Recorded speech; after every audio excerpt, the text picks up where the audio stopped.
pueden ser alargadas o digitiformes o unas que van a tener un aspecto más foliado. Cada segmento del intestino delgado se va a diferenciar. ¿Por qué? Se va a diferenciar por la presencia de diversas estructuras. Y el intestino delgado, lógicamente, va a presentar en la base de las vellosidades a las cristas de Lieberkühn, que van a tener en el fondo de ellas a las células de Pann. ¿Y dónde se encuentran las cristas de Lieberkühn? Se encuentran entre la lámina propia y por encima de la muscular de la mucosa. Entonces, la capa muscular que está por debajo de las vellosidades es la muscular de la mucosa, luego debería estar la submucosa y más abajo debería estar la capa submucosa. Depende del corte, lógicamente la vamos a ver directamente entre las vellosidades, en cortes oblicuos como estos, pero se caracteriza por presentar unos gránulos rojizos en su base que van a ser las células de Pann. Los plexos igual están presentes dentro del intestino delgado, en la submucosa el plexo de Meissner, en la muscular el plexo de Auerbach. El de Auerbach lógicamente es mayor. ¿Por qué? Porque representa o va a generar lo que es la peristalsia, lógicamente tiene que contraer esas capas musculares. En dependencia de la tensión se puede aplicar tensiones para diferenciar el tejido denso irregular o las fibras colágenas y resaltar la presencia del plexo submucoso. El duodeno, que es el primer segmento del intestino delgado, la característica histológica que me va a permitir diferenciarlo va a ser en la capa submucosa, va a presentar glándulas que se denominan glándulas de Bruckner. Las glándulas de Bruckner son glándulas tubulares que pueden ser ramificadas a nivel de su base, tienen una forma un poquito irregular en algunos segmentos. Ellas secretan un mucus rico en bicarbonato que inhibe o neutraliza la acidez que viene del estómago. Y cada vez que yo entonces vea glándulas en la submucosa y vellosidades intestinales, eso es duodeno. Y como les mencionaba la semana pasada, el único segmento que tiene glándulas de todo el tubo digestivo en la submucosa, junto con el duodeno, es el esófago. Los demás segmentos no lo van a tener. Entonces, la característica histológica diferencial de este segmento van a ser las glándulas en la submucosa. Las vellosidades duodenales tienden a ser más alargadas y más digitiformes, y son más abundantes a nivel del duodeno. El duodeno tiene características generales como todo el tubo digestivo, entonces sí presenta una mucosa. ¿Qué va a hacer la mucosa? A la vellosidad, que tiene el epitelio cilíndrico simple, tiene células caliciformes en las vellosidades dentro de su estructura y las células cilíndricas van a presentar las microvellosidades. Dentro de la vellosidad va a estar la lámina propia y en la base de las vellosidades la cristal de Lieberkühn. Luego la muscular de la mucosa, en la submucosa predominan las glándulas, pero también va a haber tejido conjuntivo denso y vasos sanguíneos. Y la última capa es la capa muscular, que es igual en todos los segmentos del intestino delgado y varía con respecto al intestino grueso por una particularidad que va a presentar el intestino grueso. Puede presentar nódulos o folículos linfáticos el intestino delgado dentro de la lámina propia, sí. Por ejemplo, si en el duodeno yo estoy viendo glándulas y veo un nódulo o folículo linfático en la lámina propia, no estoy en el ilio, porque para estar en el ilio recuerden que tiene que ser un tejido linfático agrupado entre la lámina propia y su mucosa. Pero sí pueden haber nódulos aislados dentro de la lámina propia. No deja de ser duodeno, dejaría de ser duodeno y sería ilio si no hubiera glándulas en la submucosa y el tejido linfático se organizaría en placas formando una placa continua de tejido linfático. Por ejemplo, esta imagen que tienen acá, para hacer un diagnóstico diferencial de acuerdo a las estructuras presentes en ella, si estoy viendo glándulas en la submucosa, yo me puedo confundir y pensar que es un borde de esófago porque no estoy viendo la mucosa. Pero recuerdo que en el esófago las glándulas también están en la submucosa. ¿Qué me ayudaría a realizar el diagnóstico diferencial? Las cristas de Lieberkühn. ¿Por qué? Porque el esófago no tenía estas estructuras dentro de su lámina propia. Incluso la lámina propia esofágica es muy delgada, exacto. Y solamente las cristas de Lieberkühn ya a mí me descarto esófago. ¿Por qué no la puedo confundir con el estómago este segmento? Porque las glándulas en el estómago no están en la capa submucosa, están en la lámina propia. En el estómago no hay cristas de Lieberkühn. En él sí hay glándulas fúngicas, cardiales y pilóricas, pero no cristas de Lieberkühn, y por ende no van a haber células de Pann en él. No es intestino grueso, el intestino grueso sí tiene cristas de Liverpool, pero no van a haber células de Panek internamente, y el intestino grueso tampoco tiene glándulas a nivel de la submucosa. Las glándulas están en la lámina propia y son las glándulas tubulares rectas, que son lo que se denominan allá cristas de Liverpool. Hay capa muscular de la mucosa, sí, en todos los segmentos hay, y por eso es la que me da el límite específico entre la mucosa y la submucosa. Pueden haber vasos sanguíneos, lógicamente en la capa submucosa van a haber capilares, pueden haber venas, arterias dentro de esa capa submucosa que predominan aún más dentro del intestino grueso. Este es otro segmento del duodeno. Fíjense que aquí las vellosidades expresan varias células caliciformes. Se ve la capa muscular de la mucosa un poquito irregular, y la capa submucosa presenta lo que van a ser esas glándulas, a veces también de contornos irregulares, de núcleos basales y citoplasma eosinófilo pálido, dentro de la capa submucosa, y entre ellas también pueden haber vasos sanguíneos y tejido conjuntivo denso irregular. La capa muscular es igual en todos los segmentos, la circular y la longitudinal. Fíjense que aquí está presente el plexo entre la capa muscular, entonces este sería el plexo de Auerbach o el plexo muscular, y por debajo está la serosa, que no tiene valor diagnóstico para diferenciar a cada segmento, igual que en la capa muscular. Porque solo viendo esta muscular de aquí, yo no puedo decir si estoy en estómago, intestino delgado, intestino grueso, porque todos tienen las mismas características dentro de la capa muscular. Incluso el estómago, aunque tiene 3 capas, las últimas 2 son el circular y la longitudinal, entonces no podría diferenciarlo por la muscular. Sí lo puedo diferenciar por la submucosa y por el plexo submucoso. El siguiente segmento es el yeyuno, que era el corte que ustedes tenían la semana pasada de intestino delgado. Ese corte era de yeyuno, ¿por qué? Primero, en el corte que ustedes tenían, predominaban los pliegues circulares, había muchos pliegues circulares en él. Segundo, las vellosidades tenían un aspecto foliáceo, ¿verdad? Parecían más un ojito. Tercero, no había glándulas dentro de la submucosa, porque el yeyuno no tiene glándulas en la submucosa, ni tampoco tiene nódulos o folículos linfáticos en la submucosa. Si llega a tener, van a ser aislados y es uno solo, o 2, pero una placa continua de 6 nódulos no van a estar presentes en el yeyuno. Y la muscular, de la circular y la longitudinal, igual que el segmento anterior. Entonces, ¿qué predomina en el yeyuno? Predominan los pliegues circulares o las válvulas de Kerner. Las vellosidades son más foliáceas y no tienen glándulas a nivel de la submucosa. En este imagen que vemos acá a la izquierda, tenemos parte de un pliegue circular. Recuerden que el pliegue circular es toda la elevación que incluye a la mucosa, a la submucosa. Eso completo es el pliegue circular. Si queremos identificar cada segmento, por ejemplo, si señalamos la parte superior, ese segmento sería el epitelio. ¿Qué epitelio? Cilíndrico simple, con células caliciformes y microvellosidad.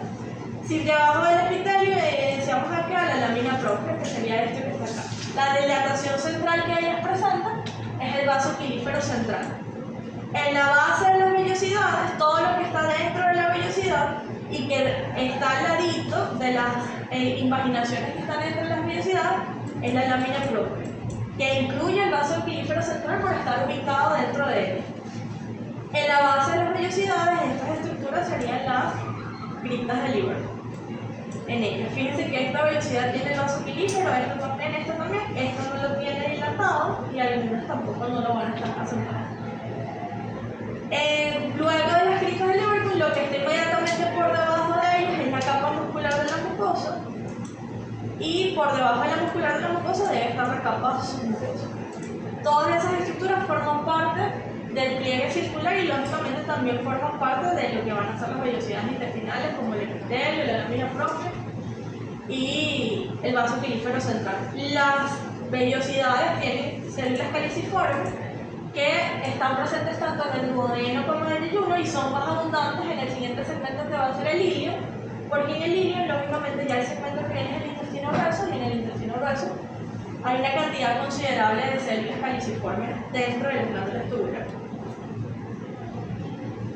Continuamos aquí. Bueno, la imagen de la derecha que tiene es un corte de yeyuno igual. ¿Por qué es yeyuno? Porque primero el intestino delgado, porque está en las vellosidades, se ve la base de él. Por debajo de las vellosidades, todas estas cristas de cortes oblicuos son cristas de Liverpool. Y aquí las que están más basales tienen células de Panel, que es la que ustedes ven rojitas en su interior. Esto sería la capa muscular de la mucosa, y luego tienen a la submucosa, que no hay glándulas, hay tejido conjuntivo, hay vasos sanguíneos como este y este. Y también están estas estructuras más claras que son parte del plexo submucoso. Esta que está aquí, esta que está por aquí y este pedacito que se ve por aquí. Representan segmentos de ese plexo submucoso. Solamente viendo este segmento, sí me puedo ubicar que estoy dentro del intestino delgado y estoy dentro del vehículo. Bueno, el corte que ustedes tenían la semana pasada, las vellosidades eran muy similares a estas que están acá. Fíjense que son bien foliáceas. Dentro de ellas también hay haces de fibras musculares lisas que están en la lámina propia y que vienen de la capa muscular. Estas ninguna se les expresa el vaso pilífero central. A nivel de ellas, las anteriores sí lo presentaban. Tienen la capa muscular de la mucosa. La submucosa también puede tener tejido adiposo, pero poco, pero sí puede estar presente en algunos segmentos de ella. Y lógicamente esta base forma parte de uno de esos pliegues circulares que ya se está elevando para generar. Esta es la parte de abajo del pliegue y aquí va a ser ya la elevación con la mucosa y la submucosa. El último segmento del intestino delgado que vamos a ver es el ilion. Él va a diferenciarse de los otros segmentos. ¿Por qué? Primero, en él se mantienen las vellosidades. Fíjense que sí están presentes. Lógicamente ya son como más cortitas y más gorditas también. Se mantienen también los pliegues circulares. Fíjense que hay unas elevaciones no tan prominentes como en otros segmentos, pero sí siguen estando presentes. Por lo tanto, la presencia de los pliegues circulares hace que la mucosa sea también irregular, ¿no? Y la característica distintiva del ilion es que también entre la lámina propia y la submucosa va a predominar solo en un segmento, que es el borde antimesentérico, los nódulos o folículos linfáticos continuos que van a formar aquí a las placas del pecho. ¿Qué quiere decir esto? Que cuando digo que solo en un segmento, es que en toda la pared del ilion no quiere decir que en toda ella va a haber tejido linfático aglomerado formando nódulos o folículos linfáticos, sino solo para un ladito de él. Y ese ladito donde esté todo aglomerado él va a formar las placas del pecho. Entonces en el corte que usted vea del ilion, porque todos están identificados, simplemente usted tiene que buscar el segmento donde predomina el tejido linfático. El tejido linfático dentro de este segmento del intestino delgado, o los nódulos linfáticos, se establecen desde la lámina propia, porque desde el inicio digestivo yo he dicho que la lámina propia tiene una cantidad importante de tejido linfático, desde el esófago, el estómago y el intestino delgado. Por lo tanto, los nódulos se originan en la lámina propia y se expanden hasta ocupar parte de la submucosa. Entonces ocupan tanto la lámina propia como parte de la submucosa. En los segmentos donde el tejido linfático no está presente o no está aglomerado, formando nódulos o folículos linfáticos, se va a ver una submucosa típica de tejido conjuntivo denso irregular y vasos sanguíneos medios. Y por fuera las capas de músculo, la interna circular y la externa longitudinal. ¿Cómo voy a diferenciar el ilion del apéndice? Porque el apéndice no tiene vellosidades, no tiene nódulos solo en un segmento, sino en toda su extensión. Entonces de esa manera la diferencia, porque los cortes se llegan a aparecer un poquito. Aquí hay estructuras que sobresalen, en el apéndice no hay estructuras que sobresalen, sino más bien hay estructuras que invaginan en dirección hacia la muscular de la mucosa. El siguiente segmento del tubo digestivo va a ser el intestino grueso. El intestino grueso, bueno, cumple con el modelo de órgano tubular, tiene la mucosa, tiene la submucosa, tiene la muscular y tiene la serosa. La capa muscular del intestino grueso presenta una particularidad que lógicamente es un engrosamiento de ella en segmentos específicos, que ya vamos a ver más adelante, pero las características histológicas de la mucosa van a venir caracterizadas ¿por qué? Por la presencia de estas estructuras que van a ser las glándulas tubulares rectas. Las glándulas tubulares rectas, que son estas que están aquí, ellas tienen la característica de que atraviesan toda la lámina propia, desde la parte más superficial hacia la parte más interna. El tejido linfático de la mucosa es mayor, hay mayor tejido linfático asociado a la mucosa, e incluso pueden haber nódulos o ¿Cómo voy a diferenciar que estos nódulos no son los de las placas de Peyerl por la presencia de las glándulas tubulares? Si estoy viendo glándulas tubulares y estoy viendo nódulos linfáticos, no estoy en intestino delgado, estoy en intestino grueso.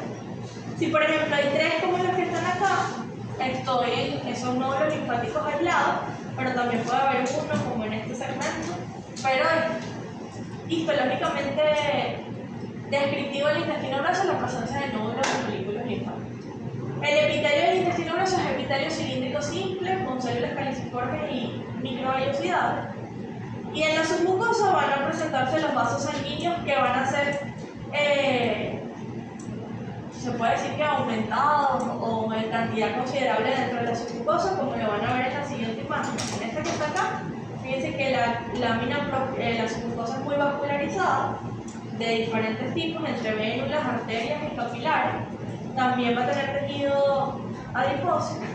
Pero en esta imagen que está acá, cada vez que usted quiere identificar el intestino grueso, usted simplemente en el corte tiene que ver a estas estructuras. Porque estas estructuras que están acá son las glándulas tubulares rectas del intestino grueso. Fíjense que ellas parten desde el segmento más apical y vaginan hacia donde, hacia la muscular de la mucosa del músculo liso. Estas estructuras, ellas se caracterizan ¿por qué? Porque en la parte apical de esa mucosa sí va a haber células cilíndricas como estas que están aquí arriba, pero dentro de la glándula disminuye la cantidad de células cilíndricas y predominan las células caliciformes. Entonces, el epitelio cilíndrico de células de los enterocitos van a estar solo en la parte superficial, porque dentro de la glándula yo voy a ver más que todo son células caliciformes. Por lo tanto, las células caliciformes predominan dentro de la glándula tubular. En la base de las glándulas no deben haber células del panel, pero entre las glándulas va a estar la lámina propia. La lámina propia es mucho más celular que en los otros segmentos como les mencionaba. Muchas células de tejido linfático que se aglomeran para formar nódulos folículos linfáticos aislados dentro de la mucosa del intestino grueso. La muscular de la mucosa por debajo de las glándulas y luego la capa submucosa. A veces es tanto el tejido linfático que no se evidencia la capa muscular de la mucosa. En esta imagen, que era la que les mostraba ahorita, para ver la vascularización de la submucosa, fíjense que aunque hay segmentos donde las glándulas están en corte oblicuo, ¿verdad? Como en estos segmentos, fíjense que al ladito de esos segmentos sí hay otras partes donde se puede distinguir a las glándulas en toda su longitud dentro de la lámina propia. ¿Por qué estas glándulas no son glándulas púndicas del estómago? Porque se evidenciarían en ellas las células parietales y aquí no hay, ¿verdad? Y en la imagen anterior tampoco había células parietales. Entonces no puede ser glándulas púndicas. No puede ser, no es estómago, porque para ser estómago las fositas gástricas solo estarían en la parte superficial, aquí la glándula penetra por completo en ella. Y además predominan las células caliciformes que en el estómago no están presentes.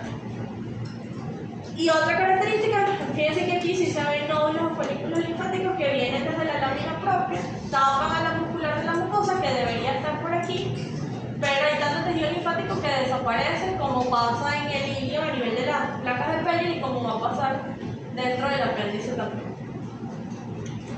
Bueno, en la capa muscular del intestino grueso, la interna circular y la externa longitudinal, el estrato externo y longitudinal es un estrato más delgado que el estrato interno circular. Luego va a estar una capa serosa y eso se viene dado ¿por qué? Porque en el intestino grueso esa capa externa longitudinal es delgada, ¿verdad? En varios de sus segmentos. Y la capa interna circular sí es un poquito más gruesa. Pero esta particularidad sí es histológica diferencial de este segmento, porque el colon o el intestino grueso presenta dentro de su capa longitudinal externa un engrosamiento en diferentes segmentos, formando lo que van a ser las tenias del colon. Entonces esos engrosamientos de la capa longitudinal externa, formando las tenias cólicas, es una característica histológica diferencial de él. ¿Cómo es este corte? Bueno, en la parte superior, en el segmento superior de la imagen completa, tiene a todo el intestino grueso, ¿verdad? Tiene a la mucosa, tiene a la submucosa y tiene a la capa muscular. Y en la imagen inferior simplemente lo que hicieron fue cortar un pedacito de la mucosa y de la submucosa y ponerla aquí abajo para diferenciar aquí a las glándulas tubulares rectas o las grietas del hígado. Y a una parte de lo que va a ser la submucosa.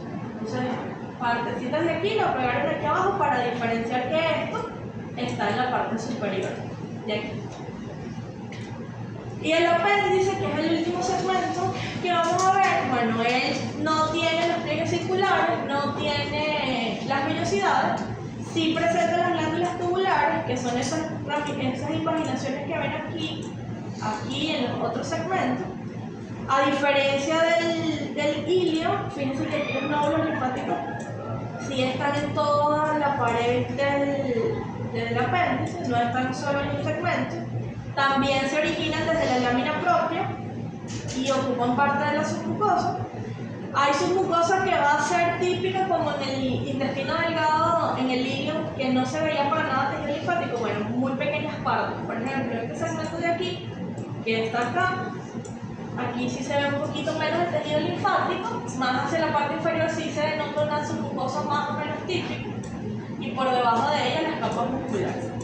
Pero el tejido linfático es mayor en este segmento porque ocupa toda la pared de la apéndice.